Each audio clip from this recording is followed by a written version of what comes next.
Hey, what's going on YouTube? It's your boy Jared. For all things Call of Duty and console gaming, rep with me. In today's video, I want to give an update on the gaming industry as a whole. Last week was a big week for gaming. The Nintendo Switch 2 came out, as well as PlayStation and Xbox rolling out their next games coming out throughout the end of this year and rolling into next year. Xbox has new hardware that was announced as well with the handheld PC device. So, without further ado, let's just get into it. I'm going to start off with the Nintendo Switch 2. I don't know who's fans of Nintendo, but I am. I actually owned a GameCube, a Nintendo Wii, and a Switch 1. I've actually had two Switch 1s actually, but the Nintendo Switch 2 came out June 5th, and in 3 days or 4 days, it sold over 3 million consoles, being the fastest selling console of all time. They're the first ones that actually started this whole thing with portable handheld devices. Honestly, they were a decade and a half before other ones are starting to roll out. Well, you can't really crown them that because there was a PSP back in the day. PlayStation has already had their handheld, but the whole portable PC that can be dockable as well, the whole portable handheld that can be docked and used as an actual console was created by Nintendo. Now the Switch 2 looks really awesome. It's definitely an update from the Switch 1. It has a better screen, a bigger screen, and can output up to 120 hertz, I believe. I don't think the Nintendo Switch 1 could do that. I love to play those nostalgic Mario games, Mario Kart, Mario Party, Mario Golf. I like to play Mortal Kombat, some RPG games like Zelda. I like those things. I'm definitely excited for it. I haven't got my hands on one. Again, I own the Switch 1. I'll probably get a Switch 2. The price is definitely different.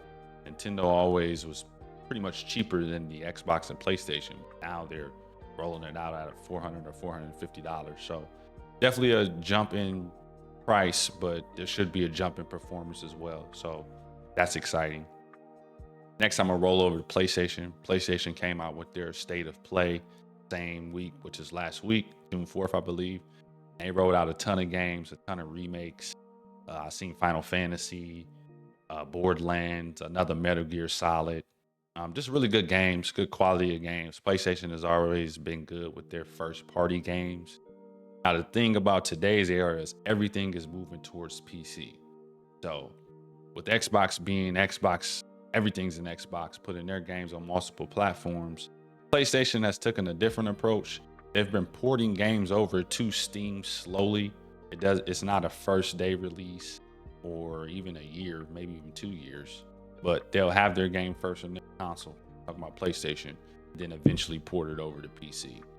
Now, all of their games haven't been ported over. I don't know how that looks where actual first party PlayStation games eventually become playable on Xbox, but we will see. They definitely got a good lineup of games coming out for the next year and a half. There's rumors of a handheld that they'll be dropping, as well as the PlayStation 6 is starting to get some rumblings and rumors about that as well. The last and most important one I want to talk about is Xbox. Now, if you know me, I'm an Xbox guy through and through. Right now, currently though, I'm playing on the PlayStation 5 Pro. Simple as put, it's the best console you can get right now, hands down. Now, price per performance, you could probably say that because Xbox actually just had an increase on 5-year-old hardware. So I think the PlayStation 5 Pro is a great console. It really is. It performs well. I'm only talking from playing Call of Duty. I haven't even explored it playing other games. But as far as the input lag and things, I think it's just better on the PlayStation 5 Pro than it was on my Xbox Series X. But that's beside the point. Xbox is rolling out a PC handheld device, which is the Xbox Ally X and the Xbox Ally. So they partnered with a PC company, Asus, who's make laptops, they make gaming monitors, they make a ton of things. They partnered with them to produce their own handheld device, not a console, but it's branded as an Xbox. Has a lot of people wondering what the next Xbox would look like, if there will be a next Xbox. But the good thing about it, this week, which happened a week after the Xbox Game Showcase, Xbox officially announced they're partnering with AMD to continue to make at least another console. First party console. It's not a PC. The hybrid PC things, there's been rumblings of that. Was the handheld that dropped with the Asus going to be the next console for Xbox? They have a lot of moving parts right now. Obviously, they've went multi-platform. Got a good list of games that are being rolled out. Game Pass is really intriguing because pretty much it's the Netflix of games. You can pay $20 a month to play 1,000 games. Or if you're even just playing on PC now, you can have the Xbox app cheaper. Not $20, it's actually like $11.99, $12 to just play Game Pass. So Game Pass is doing really good for them. Xbox gave us an update on the handheld hardware. This new announcement with AMD doesn't surprise anyone because AMD has worked on the chips that are put into the consoles that are made for Xboxes previously. But it's just letting everyone know that the next Xbox will come in a console form, and that's gratifying for me to hear. I still feel like I'm being pushed to PC, and I've actually been pushed to PlayStation 5 Pro. The only reason why I have a PlayStation 5 is because Xbox last year said everything's an Xbox. From my understanding, I took that as like, hey, they're abandoning the console war. They don't want to make it. There's still questions as what the next Xbox console will look like. So I'm really interested. I'm going to stay up to date with it. But what is that? The whole hybrid PC thing, I can get with it, but then again, I can't. Still just like the plug and play aspect of things. Now, if they're going to do pre-built PCs pretty much, or swappable parts of RAM and GPUs and maybe storage devices that you do on your own. I actually just built my own PC, so it's not that hard. But at that point, it's in a PC and not just a traditional Xbox console. If they roll out a traditional Xbox console, they have my attention. The price will be the biggest thing I'll pay attention to after that. But for right now, I have my PS5, and then I do have an Xbox Series X. I should be able to roll me into the next generation pretty fine because both of those output 4K at 120 hertz. Again, I'm only playing Call of Duty right now, but I will possibly expand into some other games to play. Call of Duty hasn't been doing that good right now. And yeah, Game Pass has a lot of good games coming as far. Now, Game Pass is the biggest thing for Xbox when it comes to games. They're rolling out things on day one and you're able to play them. They definitely gave a leak of Black Ops 7, which interests me.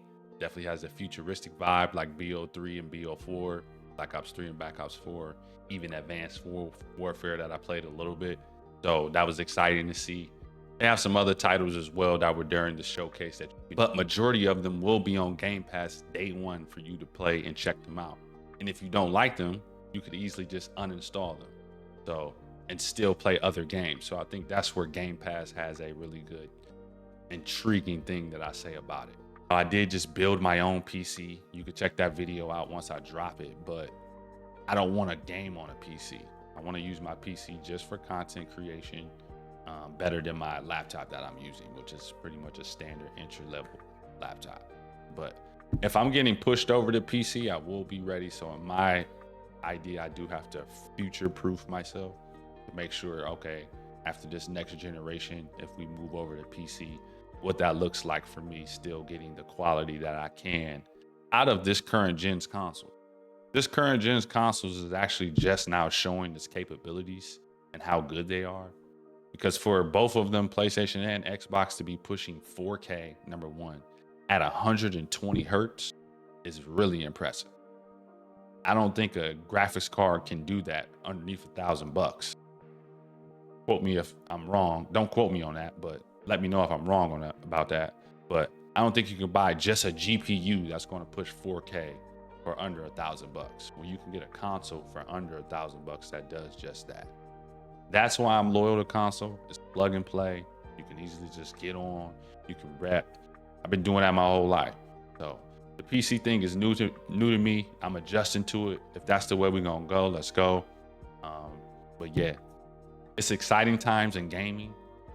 Whether you're on a console or PC, they're all beginning to merge. There's a lot of moving parts and changing parts. So it's just exciting to see. Me, again, I'm all things console gaming. So I really try to focus on consoles as opposed to PC. I just definitely wanted to give a gaming update though, for those that pay attention to it or don't. I got a little bit of insight on it. I definitely followed it a little bit more. Me on this journey. I appreciate anyone who ever checks this video out. Thank you for all the support. I'm out.